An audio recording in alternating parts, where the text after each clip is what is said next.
Pernah dengar nama Sa'ad bin Ubadah radhiyallahu anhu ya? Sahabat Nabi yang mulia ini mengkhususkan doanya. Ini ada dalam materi kami di playlist YouTube Khalid Basalamah Official, serial Sahabat Tabligh Akbar.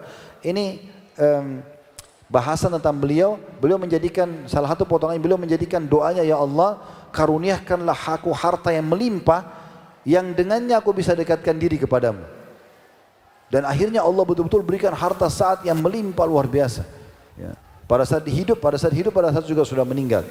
Nu'man bin Bashir, dua-duanya sahabat. Kebetulan Bashir ini punya kemampuan harta, tapi di antara semua anaknya ada satu anak namanya Nu'man. Nu'man bin Bashir masyhur, sahabat Nabi yang mulia. Nu'man ini sangat bakti sama ayahnya. Maka Bashir datang kepada Nabi SAW lalu berkata begini, ya Rasulullah, saya ingin memberikan Nu'man lebih harta. Saya minta anda jadi saksi, gitu kan? Kata Nabi SAW, kau samakan enggak semua anakmu? Bashir, sama enggak kau kasih nanti? Dia bilang enggak ya Rasulullah. Kata Nabi SAW, kalau gitu saya enggak mau jadi saksi. Lalu kata Nabi SAW, tanya kembali Bashir, kau mau enggak anakmu berbakti semuanya sama? Standarnya semua sama, semua bakti sama kamu. Kata Bashir, iya. Kata Nabi SAW, kalau gitu adillah pada mereka dalam pemberian.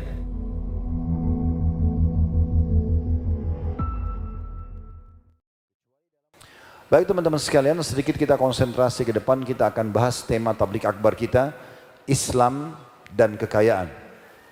Kenapa saya pilih tema ini?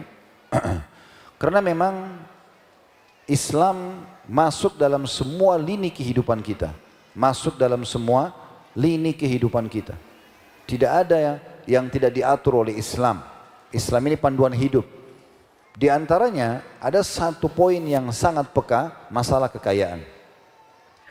Pertanyaan pertama dalam tema kita ini teman-teman sekalian, apakah Islam menyuruh kita menjadi orang kaya? Ini butuh untuk dijawab. Karena banyak umat Islam yang tidak memahami poin ini, seakan-akan dia tidak perlu dengan harta itu.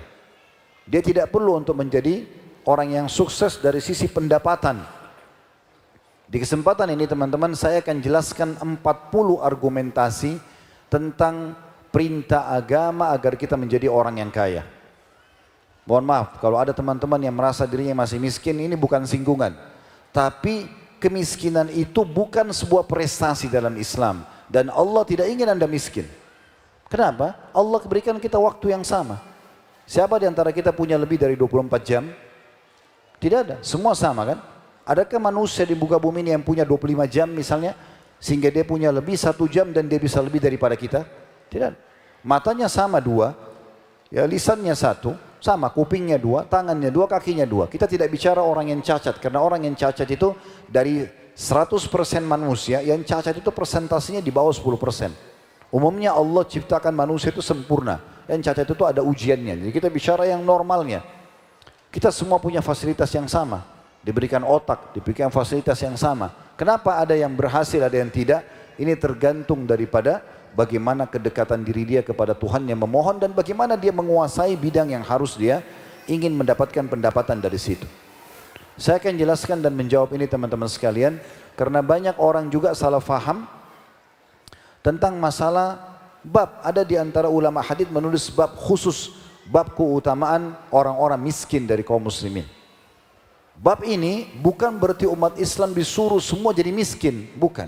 Tetapi kalau ada orang yang miskin, mereka punya keutamaan tersendiri, yang ini bukan berarti sebuah keutamaan yang harus dikejar dalam agama.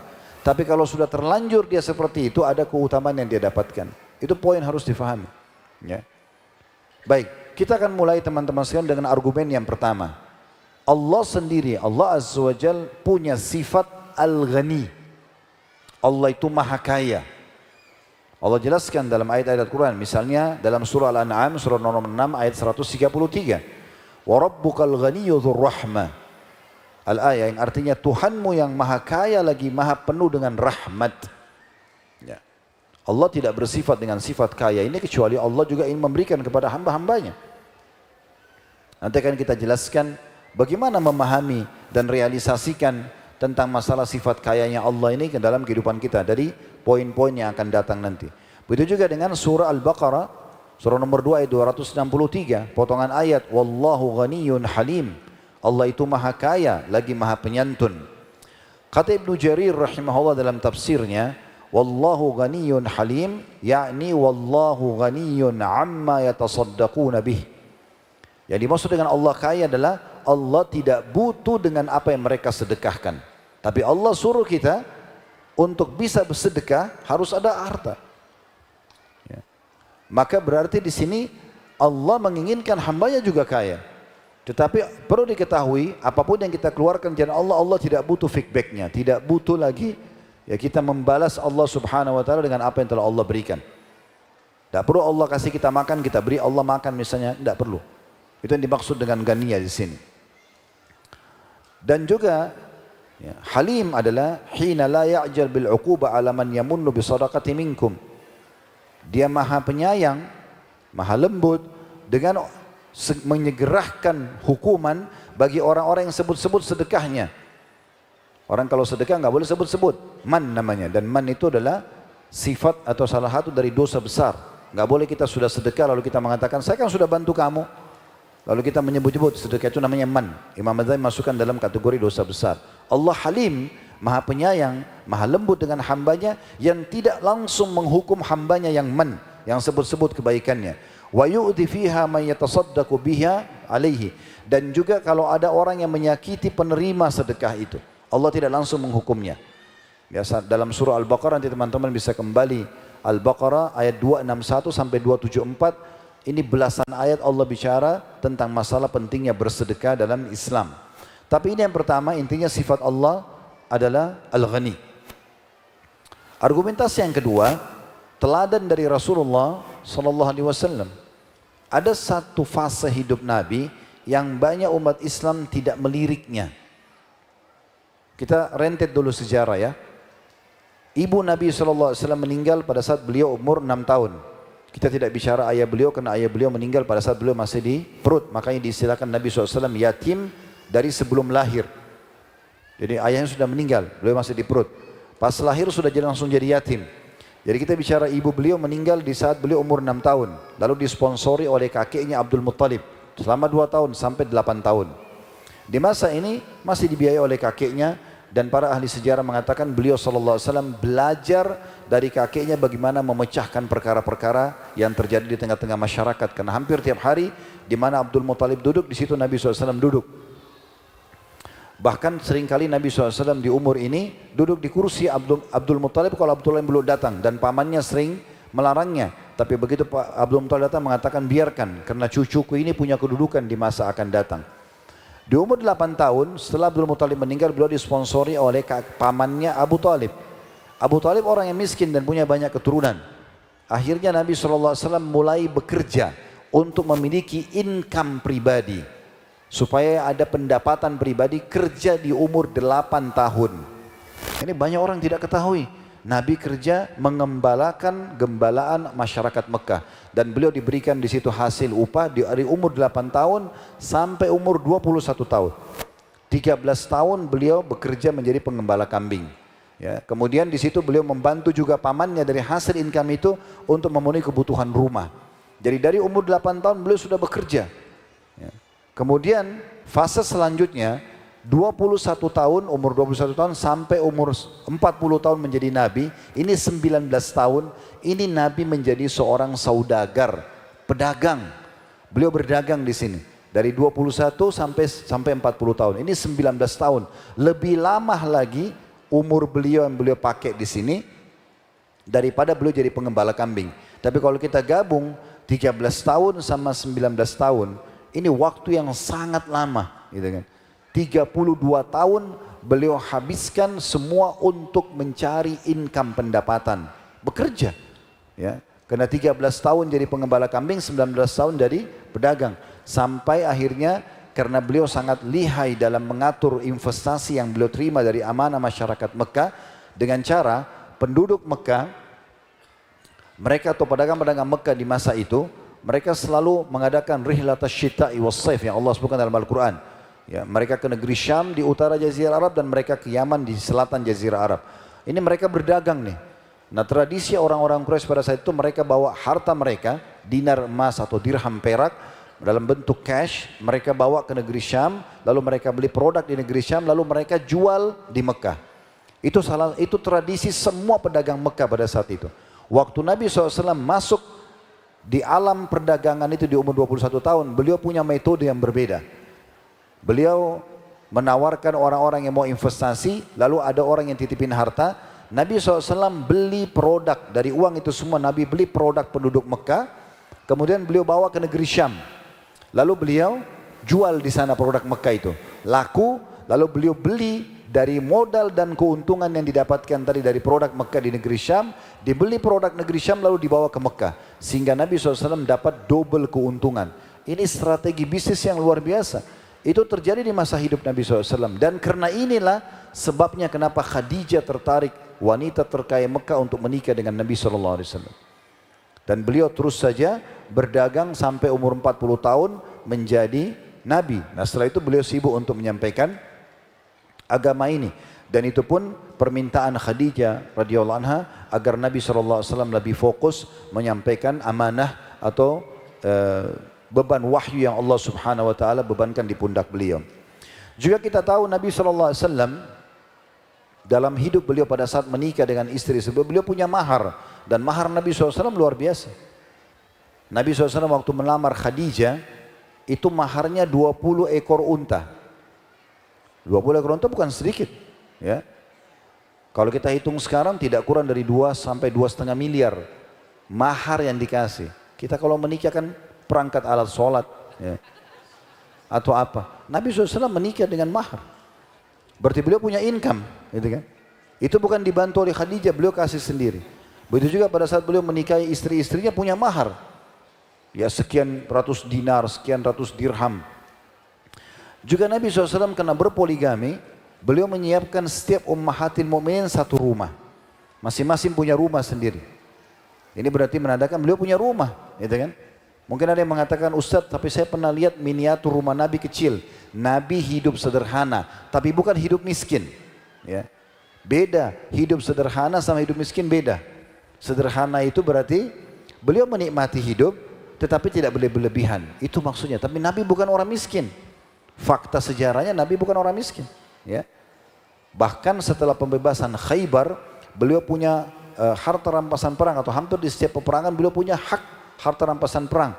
Dan beliau biayai istri-istri beliau. Di rumah Nabi SAW sendiri beliau punya kendaraan kuda sama unta. Di rumah-rumah ummahatil mu'minin ada unta sebagai kendaraan. Kalau unta itu sekarang kita mobil mewah, gitu kan? Nabi SAW buat ummahatil mu'minin disiapkan. Juga Nabi SAW memiliki pakaian yang terbaik. Tidak ada satupun riwayat yang menyebutkan Nabi pernah pakai baju compang-camping, nggak ada. Yang ada Nabi SAW menggunakan baju kain kutun dari Yaman. Kain katun dari Yaman ini termasuk kain terbaik di masa itu. Tapi Nabi tidak mubazir. Bukan punya sekian banyak baju. Cuma Nabi SAW pakai baju yang bagus. Begitu juga Nabi SAW punya beberapa baju perang. Beliau punya beberapa pedang. Beliau punya beberapa cepenti, ya, busur panah, gitu kan. Dan kuda Nabi SAW kuda terbaik. Sampai hari ini kuda termahal kalau untuk dipakai tanding itu kuda Arab, dibilangkan kuda Arab. Nabi SAW memiliki kuda Arab terbaik di masa hidup beliau. Dan ini harganya cukup mahal kalau di masa kita sekarang, gitu kan. Jadi fakta-fakta ini menjelaskan kepada kita kalau Nabi SAW adalah orang yang mampu. Beliau hidup sederhana iya, tapi bukan hidup miskin. Jangan salah faham. Sehingga akhirnya Anda berargumentasi, oh saya hidup miskin aja karena Rasulullah aja miskin. Keliru. Kita bahkan di situ bisa merendahkan Nabi SAW. Jangan. Jangan itu. Kalau keadaan kita sekarang mungkin masih belum mampu, kita masih punya peluang besar. Berapa banyak orang yang tahun lalu biasa saja, tapi karena dia bekerja keras, dia berusaha, dia menekuni dengan ilmu yang benar, lalu Allah bukain pintu rezekinya. Yang ketiga, argumentasinya ini 40, saya ringkaskan karena cukup banyak. Yang ketiga adalah teladan dari para nabi. Selain Nabi Muhammad SAW. Hadis yang masyhur tentang Nabi Daud alaihissalam. Ya, hadis yang diriwayatkan oleh Bukhari. Kana Daud alaihissalam la ya'kulu illa min amali yadih. Ketahuilah Nabi Allah Daud tidak pernah makan kecuali dari hasil tangannya sendiri. Bekerja, punya pendapatan. Dengan itu dia jadi mulia. Juga diriwayatkan dalam hadis yang lain, maka ma akala ahadun ta'aman qattun khairan min an ya'kulu min amali yadih. Ketahuilah wahai muslimin, Nabi SAW sampaikan umatnya, wahai umatku, seakan-akan Nabi bilang begitu. Ketahuilah tidak ada orang yang memasukkan suapan makanan di mulutnya lebih baik, maksudnya lebih mulia di sisi Allah, lebih besar pahalanya, lebih baik untuk menjaga martabat dan harga diri di depan manusia dibandingkan hasil kerjanya sendiri, hasil tangannya sendiri. Disuruh bergerak. Tidak ada sifat malas bagi seorang muslim. Bahkan Nabi SAW berlindung dari sifat malas itu. Tidak ada kata vakum mengatakan, oh saya tidak tahu. Belajar supaya tahu. Tidak ada kata terlambat. Handphone kita sekarang sudah menjadi perpustakaan berjalan. Kita mau pelajari apa saja bisa. Mau belajar bahasa, mau belajar teknologi atau IT, mau belajar apa saja bisa. Kemudian kata Nabi SAW, wa inna nabiyallahi Daud alaihissalam kana ya'kul min amali yadi, dan ketahui Nabi Allah Daud makan dari hasil tangannya. Ini sebagai contoh saja. Ya. Nabi Idris alaihissalam itu ya seorang najjar, ya, tukang kayu, beliau mahir dengan itu. Ya. Kemudian ada nabi-nabi yang ahli menjahit, ada Nabi Daud yang ahli tadi buat busur panah segala macam. Nabi Sulaiman bahkan minta kerajaan kepada Allah agar diberikan kerajaan tidak layak untuk orang sebelum dan sesudahnya. Raja kaya raya. Nabi Sulaiman minta dan Allah nukil kisahnya. Bukankah itu sebagai ibrah dan pelajaran buat kita? Ya, ini penting untuk digarisbawahi. Kemudian argumentasi yang keempat, syahadat dan hubungannya dengan masalah harta. Kita sudah tahu sama-sama teman-teman sekalian tentang surah Taubah, surah nomor 9 ayat 60, penerima zakat. Ada 8 golongan penerima zakat. Salah satunya adalah wal mu'allafati qulubuhum, dan orang-orang yang hatinya masih lemah. Ya, hatinya masih lemah. Boleh enggak dalam Islam kalau ada orang kita tawarkan, kalau kamu masuk Islam, saya akan berikan kamu pekerjaan. Boleh enggak seseorang mengatakan, kalau kau masuk Islam, misalnya wanita mengatakan, kalau kau masuk Islam, boleh saya jadikan masuk Islammu sebagai mahar saya, enggak usah kasih saya mahar. Boleh dalam Islam. Boleh kita negosiasi agar orang syahadat dengan harta kita. Boleh. Bahkan setelah masuk Islam, kita bisa memberikan dia harta yang banyak supaya dia tidak mengalihkan hatinya dari Islam ke agama lain. Nabi SAW contohkan itu pada saat mendapatkan harta rampasan perang yang sangat banyak di wilayah Hunain.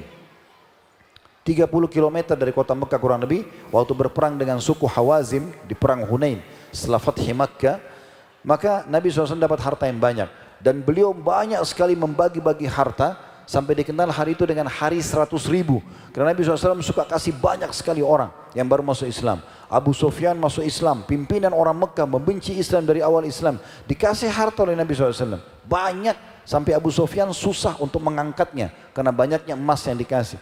Itu pun Abu Sufyan masih minta, untuk anak saya ya Rasulullah Yazid dikasih, untuk anak saya Muawiyah dikasih. Siapa saja yang baru masuk Islam dikasih sekian banyak. Sampai waktu itu muncul kecemburuan dari orang-orang Ansar di Madinah. Sa'ad ibn Ubadah datang mengatakan, ya Rasulullah, apa yang anda lakukan pada orang-orang yang baru masuk Islam ini membuat kaumku merasa cemburu. Kenapa anda berikan kepada orang ini dan kami ini yang ikut berjuang dari Madinah tidak anda berikan sebanyak itu? Kata Nabi SAW, bagaimana dengan kau hai Sa'ad? Kata Sa'ad, saya bagian dari kaum saya ya Rasulullah. Kata Nabi SAW, kalau gitu kumpulkan kaummu semua, khusus Ansar saja dari Madinah. Jangan ada orang lain yang ikut. Kumpullah. Tadi panjang lebar Nabi SAW bicara sama mereka, tapi di antara Nabi mengatakan, ya, kalian mungkin merasa cemburu dengan orang-orang yang aku berikan harta hanya untuk menguatkan hati mereka dalam Islam. Jadi sengaja harta yang banyak itu supaya tidak keluar dari Islam, supaya tidak murtad. Gitu. Dan mereka pulang dengan harta mereka. Bagaimana perasaan kalian sementara orang pulang dengan harta mereka, kalian pulang bersama Rasulullah sallallahu alaihi wasallam. Maka pada saat mendengar kalimat ini semuanya menundukkan kepalanya, menutup matanya dengan imamah, mereka menangis terisak-isak sambil mengatakan, kami ridho kepada Allah dan Rasulnya. Ternyata orang-orang pulang dengan harta hanya untuk menenangkan hati mereka. Tapi kalian pulang bawa saya. Rasulullah ikut ke Madinah padahal asli beliau penduduk Mekah. Kami saja Nabi pindah akhirnya tinggal di Mekah karena kota lahirnya sudah direbut kembali. Tapi beliau pulang bersama orang-orang Ansar. Ini sebuah poin yang penting. Jadi kita bisa meraih hati seseorang yang syahadat atau bahkan menawarkan orang syahadat, gitu kan? Dengan pekerjaan misalnya, boleh. Kalau tadi saya bilang mahar misalnya terjadi pada Ummu Sulaim radhiyallahu anha yang beliau punya julukan Gumaisa atau Rumaisa, ya. Dijamin masuk surga, ibunya Anas ibn Malik. Jadi pada saat Anas ibn Malik, Malik ini ayahnya dia, suaminya Ummu Sulaim yang pertama. Rupanya Malik ini diajak masuk Islam oleh Ummu Sulaim, dia tidak mau. Terus karena dia ribut sama istrinya, dia keluar dari rumah bertemu dengan musuh-musuhnya, dibunuh oleh musuh-musuhnya. Jadi Malik meninggal dalam keadaan kafir. Jadi kalau kita baca Anas ibn Malik, kita cuma mengatakan radhiyallahu anhu, tidak radhiyallahu anhuma. Kenapa? Karena ayahnya memang bukan dalam keadaan muslim. Waktu meninggal Malik, Ummu Sulaim menjadi janda. Ada sahabat dekatnya Malik namanya Abu Talha. Abu Talha orang kaya, tampan, punya kedudukan. Lalu Abu Talha ini mengatakan, saya mau lamar anda. Dia bilang sama Ummu Sulaim. Maka Ummu Sulaim mengatakan, wahai Abu Talha, orang seperti anda tidak ditolak. Maksudnya tampan, kaya, punya nama yang harum, kedudukan di masyarakat, tidak ditolak. Tapi anda kafir, saya muslimah, nggak bisa. Kalau anda mau masuk Islam, saya jadikan mahar saya syahadat anda itu. Coba baca dalam riwayat Bukhari itu tentang bagaimana Ummu Sulaim menikah sama Abu Talha. Dia katakan gitu, saya jadikan masuk Islam anda sebagai mahar saya. Dan Abu Talha setuju, dia masuk Islam, akhirnya dia menikah sama Ummu Sulaim tanpa memberikan mahar kecuali syahadat itu. Argumentasi yang kelima, tentang masalah solat dan sangat berhubungan dengan masalah harta. Kita rentet dulu supaya mudah difahami. Sekarang kayak tadi waktu solat duhur. Kalau azan, hayya ala salah, ayo solat. Hayya ala falah, ayo menuju pada kemenangan. Lalu saya pergi solat ke masjid. Tergantung kadar keikhlasan saya akan diberikan balasan oleh Allah subhanahu wa ta'ala. Dengan semua keutamaan solat. Langkah kaki masjid, masuk kaki kanan dengan masjid, baca doa. Solat qobliyahnya, kemudian solat doa di antara azan dan iqamah, takbiratul ihram pertama imam, semua bacaan dan gerakan solat sampai salam semua ada pahalanya. Baik, saya dapat, tergantung dari kadar keikhlasan saya. Anggap saya dapat maksimal, misal pahalanya 100, saya dapat 100. Pertanyaan sederhana, bisa enggak saya dapat pahala ekstra daripada itu di ibadah yang sedang saya kerjakan solat tadi? Jawabannya iya. Bagaimana caranya? Ajak orang lain. Ini teman-teman santri sini, para ustadz-ustadz dan asatidzah yang ngajar sini, setiap mau sholat, ingatkan. Walaupun sudah ada SOP di pesantren, oh ya, ingatkan santri, sudah ada yang bertugas khusus. Tapi apa salahnya kita cari pahala? Teman-teman santri sama main, ayo sholat yuk, sudah bentar lagi azan, 5 menit lagi azan, kita wudu dari sekarang. Kalau misalnya ada 2 orang atau 3 orang saja temannya yang ikut ke masjid karena panggilan dia, dan contoh misalnya mendapatkan pahala maksimal masing-masing 100 juga seperti dia. Dapat pahala melangkah ke masjid, masuk masjid kaki kanan, baca doanya tadi, doa antara azan dan iqamah misalnya, kemudian dia takbiratul ihram pertama imam, gerakan dan bacaan solat semua sempurna. Anggap ini angka 100 jangan jadi tolok ukur ya, cuma perumpamaan. Misal yang ajak tadi dapat 100, teman-temannya yang 3 juga sempurna dapat 100, 100, 100. Karena dia yang mengajak awal dapat 400 pahala, 100 dia sama 300 temannya. Makin banyak orang dia panggil, makin banyak pahalanya. Imam dalam solat panen semua pahala makmumnya. Muadzin panen semua pahala imamnya dan semua makmumnya.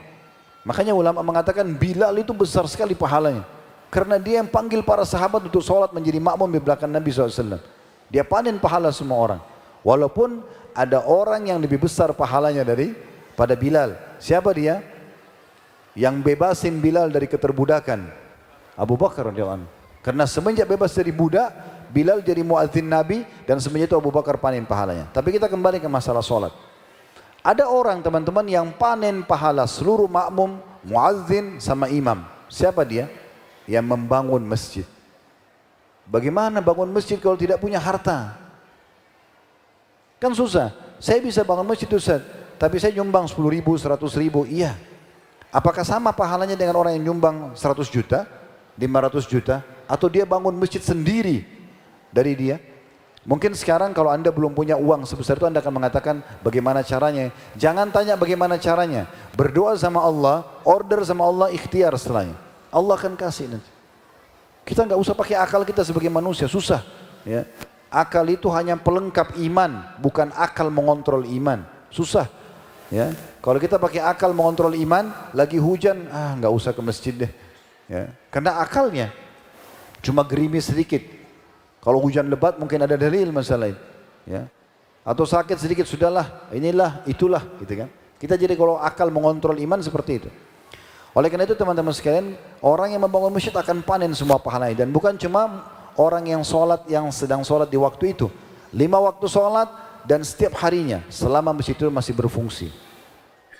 Sabda Nabi SAW dalam hadis riwayat Ibnu Majah dengan sanad sahih, ya, dari hadis Jabir bin Abdullah radhiyallahu anhuma.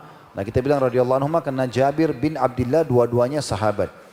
Beliau mengatakan bahwasanya Rasulullah SAW bersabda, "Man bana masjidan lillahi kamafhasi qatatin aw asghara bana Allahu lahu baitan fil jannah." Sampai membangun masjid untuk Allah, ya, seperti atau sebesar sarang burung. Kalau burung kecil membuat sarang kecil untuk dia saja, seperti itu saja tempat dia bertelur, atau lebih kecil dari itu, maka Allah akan bangunkan baginya istana di surga. Baik, bagaimana memahami hadis ini? Maksudnya kalau ada orang tidak punya kemampuan kecuali nyumbang sedikit, nyumbang sedikit. Tapi kalau kita bertemu antara si A sama si B, dua-duanya ikhlas karena Allah, tapi si A menyumbang dengan 10.000 rupiah, si B menyumbang dengan 100 juta rupiah. Maka pasti saja si B lebih besar secara kuantitas kan. Kita bicara keikhlasannya sama ya. Maka seperti itulah. Jadi makin besar yang kita, atau kalau kita bangun masjid maka makin besar pahala yang bisa kita dapatkan. Dan bangun masjid berhubungan dengan masalah harta. Argumentasi yang keenam, masalah zakat bagi orang yang mampu. Saya ingin titik beratkan dulu poin penting di sini. Rukun Islam kita ada 5, kita sudah tahu semuanya. Ya, syahadat, sholat, zakat, puasa Ramadan dan haji. Dari 5 ini ada 2 secara khusus Allah cantumkan sebuah potongan kalimat yang harusnya difahami dengan benar, yaitu bagi yang mampu. Kenapa saya katakan dengan benar? Banyak orang selalu berpikir begini, bagi yang mampu, berarti saya tidak mampu, gak usah saya pikirin. Gak usah pikirin zakat, gak usah pikirin haji. Kenapa? Karena itu bagi yang mampu. Keliru teman-teman sekalian. Pemahamannya jangan begitu, ya. Bagaimana kita menjadikan bagi yang mampu ini tanda kutip tantangan dari Allah Subhanahu wa taala. Siapa yang mau mampu nih? Ayo, saya akan kasih. Jadi kalau hari ini kita sebagai mustahik menerima zakat, maka kita minta kepada Allah Azza wa Jalla, berusaha ikhtiar mempelajari ilmunya, ya. Kemudian kita ikhtiar mengaplikasikan dalam kehidupan kita supaya kita berubah status dari mustahik menjadi muzakki. Itu harusnya kita pikirkan. Bagaimana sebelum saya meninggal dunia saya bisa haji? Jangan selalu berlindung di kalimat tidak mampu. Bagi yang mampu maka saya tidak mampu, enggak. Bagaimana supaya saya mampu? Mohon kepada Allah Subhanahu wa taala, ikhtiar. Sebagaimana Allah berikan kepada hamba-hambanya yang lain, Allah juga akan berikan kepada Anda. Tinggal bagaimana kita order, minta kepada Allah Subhanahu wa taala. Dan Allah sebutkan tentang zakat, perintahnya cukup banyak ya. Di antaranya Al-Baqarah ayat 43, wa aqimus salata wa atuz zakata warka'u ma'ar raki'in. Dirikan salat, tunaikan zakat dan rukuklah bersama orang-orang yang rukuk.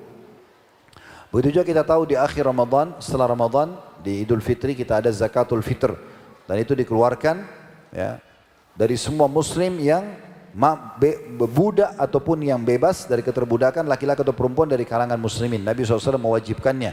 Sebagaimana hadits Ibnu Umar radhiyallahu anhuma, bahwasanya Rasulullah SAW zakat al-fitr min Ramadan 'ala an-nasi sa'an min tamrin aw sa'an min sya'irin ala kulli hurrin aw 'abdin dzakarin aw untha minal muslimin. Rasulullah SAW mewajibkan zakat fitrah di bulan Ramadan atas setiap orang muslim, baik dia itu merdeka, hamba sahaya, laki-laki ataupun perempuan, yaitu 1 sa' atau 1 kurma atau 1 sa' gandum, jadi 1 genggam kurang lebih ya. Itu hadis riwayat Imam Muslim. Intinya zakat sebenarnya yang ada kata-kata bagi yang mampu itu bisa didapatkan dengan cara kita mempelajari ilmu, kita doa kepada Allah, kita pelajari ilmunya, kita akan coba menjadi status ya orang yang memberikan atau muzaki memberikan zakat itu. Yang ketujuh, Ramadan dengan harta. Kita tahu puasa Ramadan wajib. Nah mirip tadi dengan contohnya sholat ya. Sekarang datang Ramadan, saya puasa 30 hari, lengkap semua. Baik, sesuai kadar keikhlasan. Anggap saya maksimal ikhlas saya dapat 100 pahala misalnya. Setiap harinya, kali 30 hari, misalnya 3.000 pahala saya dapatkan. Pertanyaan sederhana, bisa nggak saya dapat pahala dengan hari-hari yang sama, dengan puasa yang saya kerjakan ini, pahala ekstra banyak? Bisa. Bagaimana caranya? Buka puasain orang. Buka puasain orang dengan harta bukan? Dengan harta. Tapi kan Ustaz, saya bisa bantu orang di masjid. Iya, berapa banyak Anda bisa bantu? Kalau Anda berargumentasi mengatakan saya bisa bantu orang di masjid, ikut-ikut bagiin kurma, saya juga dapat pahalanya. Iya, tapi cuma lingkup di situ. Kalau orang punya harta, dia bisa transfer uangnya ke Saudi, ikut iftarkan orang di Mekah sama di Madinah. Kalau Ramadan biasa saya buatin program jemaah kami begitu. Siapa yang mau iftarkan orang di Mekah atau di Madinah, mereka bisa ikut donasi di yayasan kami, kemudian kita buka puasakan orang di sana. Dengan harta bisa. Kalau orang yang tidak punya kemampuan harta, dia cuma bisa bantu di masjid dekat rumahnya. Gak mungkin dia berangkat, orang berangkat juga umroh sama haji butuh uang. Itulah yang kata Nabi SAW dalam hadis riwayat Tirmidzi, Ibnu Majah, ya, hadis yang masyhur riwayat Imam Ahmad, dan hadis ini sanadnya sahih. Man fattara sha'iman, siapa yang buka puasakan orang yang puasa, kana lahu mithlu ajri ghaira annahu la yanqusu min ajri sha'imin syai'a, maka dia akan dapat pahala orang yang dia buka puasakan tanpa dikurangi dari sedikit pun dari pahala orang yang dibuka puasakan tersebut. Jadi dengan harta kita bisa lebih banyak dapat pahala dengan Ramadan. Ya. Bisa ditangkap pesannya ya? Iya. Yang kedelapan, haji bagi yang mampu. Nah ini mirip penjelasannya tadi dengan zakat. Jadi jangan selalu bersembunyi di kalimat tanda kutip bagi yang mampu. Oh saya tidak mampu, gak usah saya pikirin haji. Subhanallah. Allah melahirkan kita semua dalam kondisi sama. Waktunya sama, fasilitasnya sama. Kenapa ada yang mampu kita tidak mampu? Minta kepada Allah subhanahu wa ta'ala. Mohon. Pernah dengar nama Sa'ad ibn Ubadah radhiyallahu anhu ya? Sahabat Nabi yang mulia ini mengkhususkan doanya. Ini ada dalam materi kami di playlist YouTube Khalid Basalamah Official, serial Sahabat Tabligh Akbar. Ini bahasan tentang beliau. Beliau menjadikan salah satu potongan, beliau menjadikan doanya, ya Allah karuniakanlah aku harta yang melimpah, yang dengannya aku bisa dekatkan diri kepadamu. Dan akhirnya Allah betul-betul berikan harta saat yang melimpah luar biasa. Ya. Pada saat hidup, pada saat juga sudah meninggal. Ya. Jadi jangan terkurung dengan bahasa bagi yang mampu ini antum tunggangi atau anda tunggangi, oh saya tidak mampu ya sudah. Tapi jadikan tanda kutip sebagai tantangan. Ya Allah, sebagaimana engkau berikan bagi yang mampu pahala haji, pahala zakat, jadikan aku mampu. Nah minta sama Allah begitu. Terus pelajari ilmunya. Bagaimana supaya bisa mendatangkan income itu. Dan haji ini banyak sekali keutamaannya, Mungkin kalau kita ingin rincikan luar biasa banyaknya. Tapi di dalam surah Al-Imran ayat 97 Allah perintahkan, walillahi 'alan nas hijjul baiti man istata'a ilaihi sabila. Dan bagi manusia ya, kewajiban terhadap Allah melaksanakan ibadah haji ke Baitullah, yaitu bagi orang yang mampu mengadakan perjalanan ke sana. Wa man kafara fa innallaha ghaniyyun 'anil 'alamin, dan siapa yang mengkufuri perintah haji itu, kewajiban haji, maka sungguhnya Allah Maha Kaya atas seluruh alam semesta ini. Ya, jadi ada perintah untuk haji. Haji ini teman-teman kata Nabi SAW, wal haji mabrur laisa lahu jazaa illa jannah.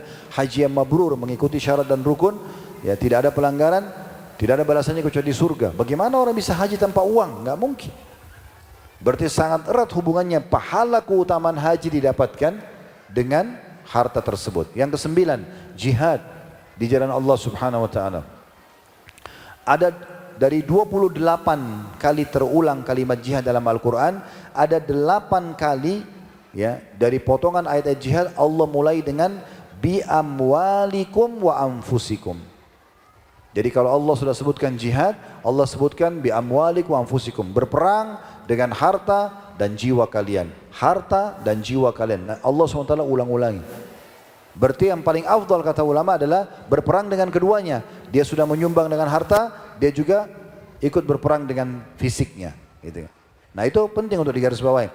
Ini salah satu potongan ayat dalam surah An-Nisa ayat 95. Allah berfirman, surah nomor 4 ayat 95. La yastawil qa'iduna minal mu'minina ghairu ulid darari wal mujahiduna fi sabilillahi bi amwalihim wa anfusihim.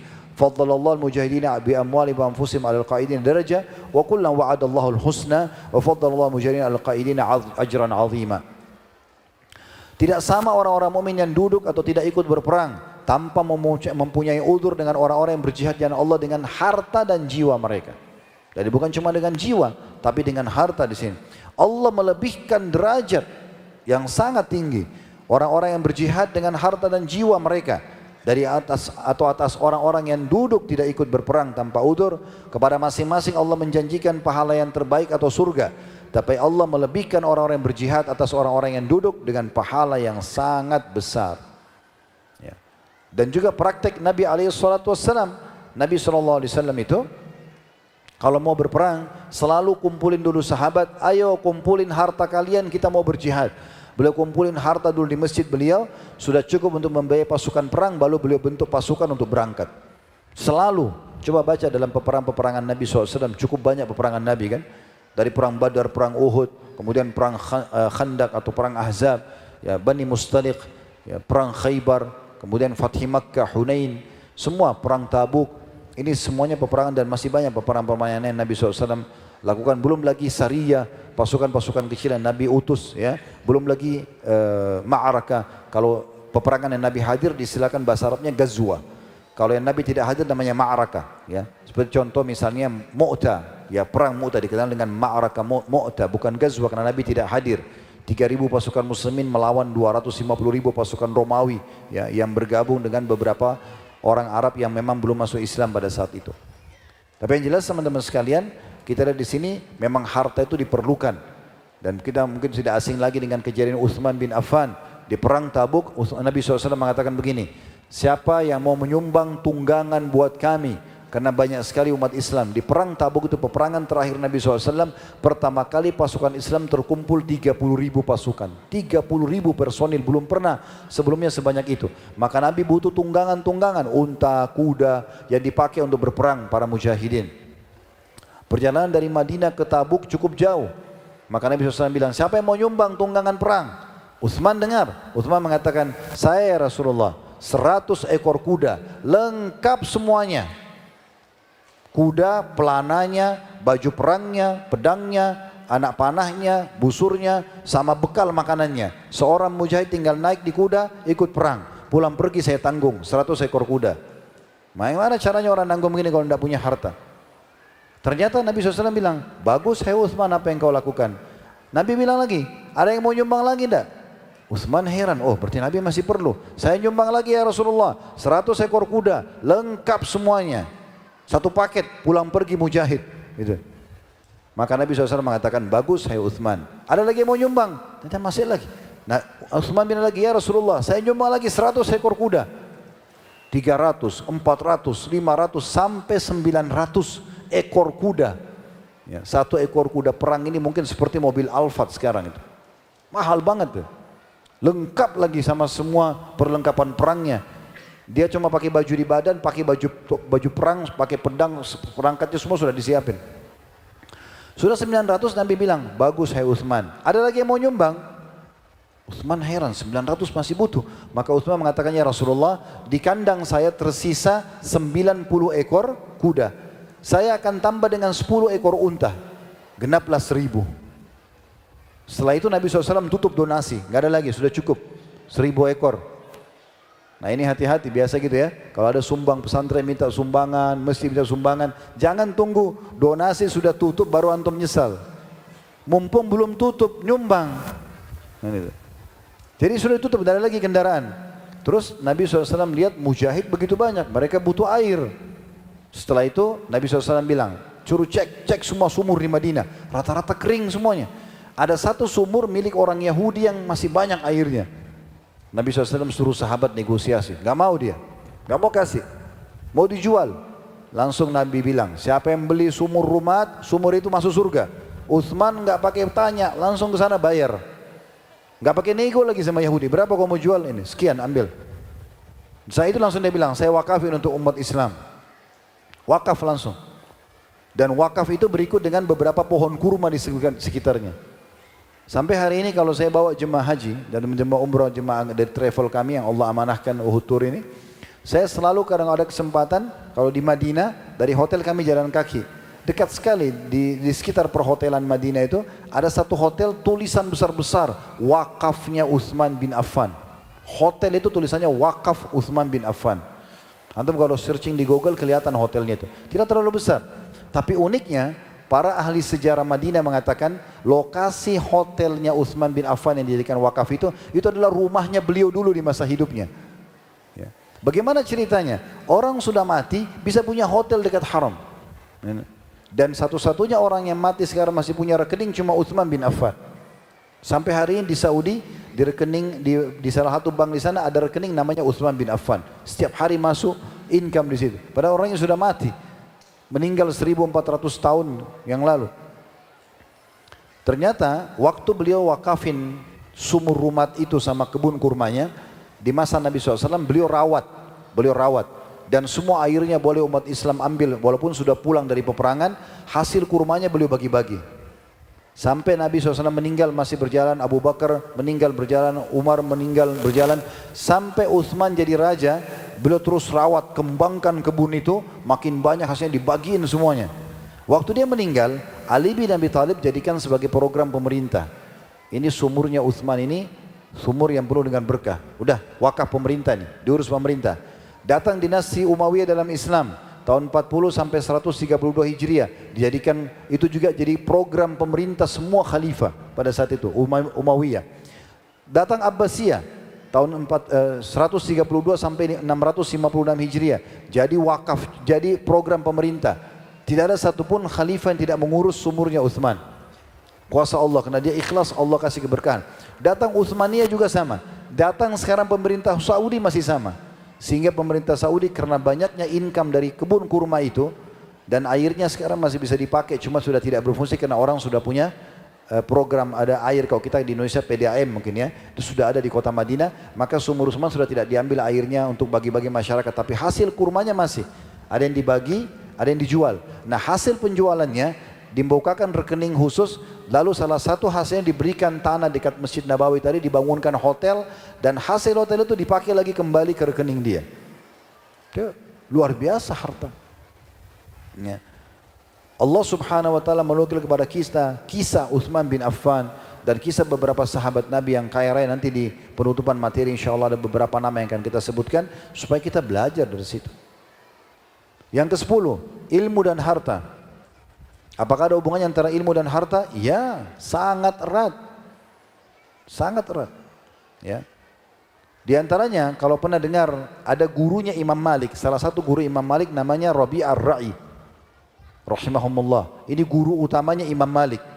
Imam Malik, gurunya Imam Syafi'i. Gurunya dia yang paling utama itu adalah Rabi' ar-Ra'i. Siapa Rabi' ar-Ra'i ini? Kisahnya saya ringkaskan karena cukup panjang. Ayahnya dia seorang mujahid, suka pergi berperang, dan masa dulu orang tidak ada handphone bisa komunikasi sama keluarga. Dia orang dulu kalau keluar udah dianggap meninggal udah. Kalau dia masih kembali ya sudah berarti masih ada umurnya, gitu kan? Orang nggak tahu. Maka ayahnya pergi berperang, dia pernah pulang sekali, dia bawa sedikit harta buat keluarganya. Kemudian dia pergi, bukan sedikit sebenarnya banyak. Dia bawa sekitar 30.000 dinar, banyak sekali itu. Ya. Kalau saya pernah hitung 1000 dinar saja itu sekitar 2,5 miliar. 1000 dinar emas itu sama dengan 2,5 miliar. 1000 ya, ini 30.000. Berarti 2,5 miliar itu dikali 30. Ya. Kalau kali 10 saja 25 M. Ya. Kalau kali 30, 75 M. Uang sekarang. Ini ayahnya pergi perang, dapat hantaran pesan perang, dibawa pulang. Dia kasih istrinya 30.000 dinar. Dia pergi perang lagi. Istrinya kebetulan waktu itu lagi hamil besar. Sementara dia di medan perang, lahirlah anak laki-laki. Dikasih nama Rabi'ah ini, tokoh kita yang sedang kita bicarakan. Satu waktu setelah Rabi'ah tumbuh besar, menjadi ulama besar, ayahnya pulang dari perang. Sudah sekian tahun ini, belasan tahun tidak pulang-pulang, datang habis itu. Atau bukan sudah puluhan tahun tidak pulang, dia datang. Ketemu istrinya, setelah melampiaskan rindu segala macam, lalu kebetulan dia belum bertemu sama Rabi'ah anaknya, dia belum ketemu. Dia tiba di rumah pas, ya, waktu Rabi'ah lagi tidak ada. Kemudian dia bilang sama istrinya setelah ngobrol segala macam, di mana uang yang dulu saya pernah titipkan? Wajar seorang suami titipkan sampai puluhan miliar. Kalau saya tanya istrinya, di mana uang itu? Gitu. Kata istrinya, dia diam lalu dia mengatakan, nanti insya Allah selepas engkau sholat maghrib, sholat isya di masjid, baru kita bicarakan. Pergilah azan maghrib, pergilah sang ayah ini ke masjid. Waktu pergi masjid jami' besar waktu itu di kotanya. Rupanya penuh masjid, banyak orang datang. Dan dia ikut sholat berjamaah, dia penasaran ada apa orang kumpul begini banyak. Habis sholat sunnah ba'diyah maghrib, datang seorang syekh, tampan, berwibawa, duduk, didengarin pengajiannya oleh banyak orang. Masya Allah, dia kagum sekali dengan luasnya ilmunya orang itu, penampilannya yang bagus. Dia pulang ke rumah dicerita sama istrinya. Tadi antara maghrib isya ada seorang syekh luar biasa, ilmunya luas, penampilannya bagus, banyak muridnya. Kata istrinya, kau tahu siapa orang itu? Dia bilang tidak, itu anakmu. Kata istrinya, itu anakmu, itu Rabi'ah yang lahir 25 tahun atau 30 tahun yang lalu. Pada saat kau pergi berperang, aku melahirkan dan itu anakmu. Dia bilang, Masya Allah, luar biasa. Kau luar biasa dalam mendidiknya. Maka kata istrinya, mana yang kau lebih sukai? 30.000 dinar emas atau anakmu jadi ulama begini? Dia mengatakan, tentu anak saya jadi ulama. Kata ibunya apa? Saya sudah menghabiskan 30.000 semua untuk biayai dia jadi ulama begini. Semua uang itu dipakai supaya jadi pintar begini. Belajar, safar dari sini ke sana, belajar dari ulama ini ke ulama ini, beli kitab ini dan segala macam. Biayanya luar biasa untuk menjadi ulama. Ya. Kemudian disebutkan juga dalam statement para ulama seperti Imam Syafi'i rahimahullah mengatakan, la yasluhu talabul ilmi illa limuflis. Tidak layak bagi orang yang menuntut ilmu kecuali orang yang siap miskin. Ini kata Imam Syafi'i. Harus dia keluarkan uang. Masuk pahat begini bayar, wajar orang bayar gaji guru, bayar listrik, bayar bangunan. Ya. Gak mungkin orang bisa nuntut ilmu tanpa mengeluarkan uang, mustahil. Gitu loh. Kecuali memang mungkin pengajian gratis begini iya. Tapi kan tidak bisa intens ya. Kalau formal sekolah kan satu hari bisa 4-5 materi, 4-5 kitab yang dibedah, ya. Terus tinggal di pesantren, dikasih makan, mungkin ada pendidikan ekstra habis asar, olahraganya, mungkin maghrib ada muraja Al-Qur'annya, mungkin segala macam. Itu aja. Imam Malik ya, berkata, la yablughu ahadun min hadzal ilm ma yuridu an yadribahu al-faqru wa yu'thirahu ala kulli syai'. Seorang tidak bisa mencapai tingkat tertinggi dari ilmu agama ini ya, sesuai yang dia harapkan sampai dia siap untuk menjadi fakir dan bahkan dia menggunakan semua apa yang dia miliki untuk menuntut ilmu itu. Jadi safar datang ke majelis ilmu sana, tablik akbar ini, itu memang cara begitu menuntut ilmu. Harus berkorban bensin, berkorban parkir, berkorban segala macam memang. Mungkin ada yang berkorban tiket pesawat datang ke sini mungkin. Gitu kan. Memang sudah begitu. Dan Ibnul Qasim pernah berkata, ini tentu disebut kalau tadi yang perkataan Imam Syafi'i dari Jami' li akhlaqir rawi dijadi 1 halaman 104, dan kalau tadi perkataan Imam Malik rahimahullah yang tidak bisa mencapai tingkat tertinggi ilmu ini ya, yang dia harapkan sampai dia siap jadi fakir dan akan mengorbankan apapun, diambil dari kitab Al-Majmu', Majmu' Fatawa Ibnu Taimiyah jadi 1 halaman 35, dan juga ada perkataan Ibnul Qasim diambil dari buku Tartibul Madarik jadi 1 halaman 131. Perkataan beliau mengatakan, afdha bi Malikin talabul ilmi ila an naqada saqfa baitihi. Imam Malik itu ya, pada saat mencari ilmu dia sampai membongkar atap rumahnya, faba'a khashabahu. Kemudian dia jual kayunya atap rumahnya untuk membiayai dirinya supaya bisa belajar ilmu. Thumma malat alaihi dunya. Dan setelah itu barulah dunia datang kepadanya. Jadi nuntut ilmu butuh uang. Memang begitu. Kalau kita cuma bisa pinjam kitabnya orang lain karena tidak punya uang, orang lain yang beli kitab, yang kita pinjam dapat pahalanya. Dia bisa beli kitab banyak, dia bisa baca. Atau sekarang aplikasi, beda dengan orang yang cuma pinjam laptop temannya, dengan dia sendiri bayar aplikasi itu, kan begitu. Dan seterusnya. Yang ke-11, rahim dan harta. Kita sudah tahu keutamaan silaturahim, ya. Yang kata Nabi SAW dalam hadis Bukhari Muslim, man ahabban yubsata alaihi fi rizqih, siapa yang mau diluaskan rezekinya, dilampangkan rezekinya, wa yunsa lahu fi athari, dan juga dia dipanjangkan umurnya, falyasir rahimah, dia harus melanjutkan silaturahim. Ya, silaturahim ini cukup banyak caranya, tapi yang paling mendasar adalah menyambung mereka dengan harta dan juga kunjungan, itu yang paling mendasar. Kayak orang tua kita, kita bantu penuhi kebutuhannya. Itu rahim yang luar biasa itu. Selain kita bertemu dengan dia. Datang ke rumah orang tua, bawain makanan, penuhin kebutuhannya. Ke saudara, ke mertua, ke siapa saja. Kerabat yang punya hubungan kerabat. Maka itu kita akan dapatkan keutamaan diluaskan rezeki dan dipanjangkan umur. Ya, dan itu ada hubungannya sama harta. Ya, beda tentunya orang yang silaturahim cuma datang dengan orang yang bisa membawakan hadiah, orang yang bisa membayarkan utang rahimnya, dan seterusnya. Cukup banyak. Ini yang penting sudah bisa difahami poinnya. Yang jelas dengan silaturahim kita akan dapat perluasan rezeki dan pemanjangan umur. Dan puncak silaturahim justru dengan harta dan kunjungan. Yang ke-12, menikah dengan harta. Menikah bagian daripada sunnah Nabi SAW. Butuh harta. Ya kan gitu.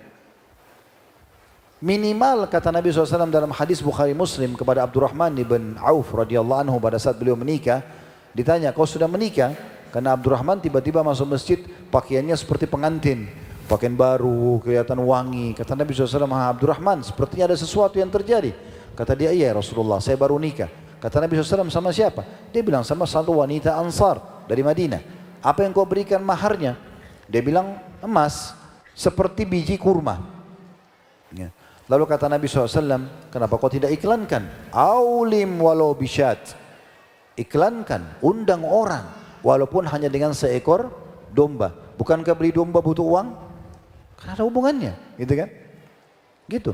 Kemudian juga dalam riwayat yang sahih, diriwayatkan dari hadits Buraidah radhiyallahu anhu, takala Ali radhiyallahu anhu meminang Fatimah radhiyallahu anhuma.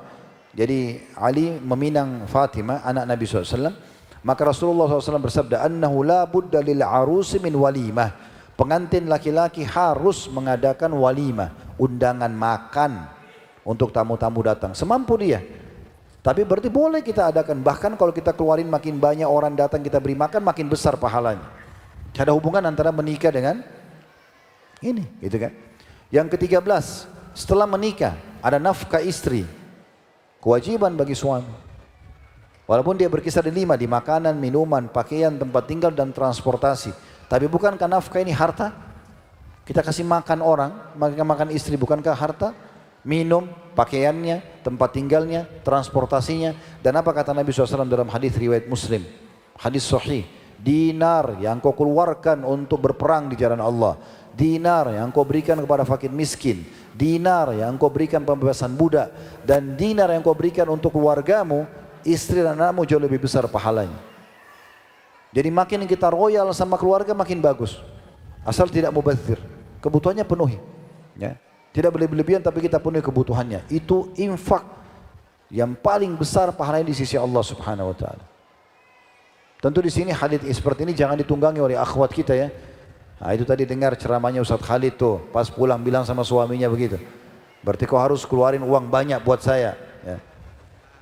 Saya perlu ingatkan akhwat bertakwa kepada Allah Subhanahu wa taala, ya. Karena Allah menjadikan satu laki-laki ini pintu surga Anda. Ya. Dalam Islam tidak ada poliandri. Enggak boleh satu perempuan punya 2 suami, enggak boleh. Jadi dia cuma bakti sama satu. Karena kalau 2 suami, dua-dua tumpahin sperma, dia hamil siapa ayahnya. Makanya enggak ada poliandri dalam Islam, gitu kan?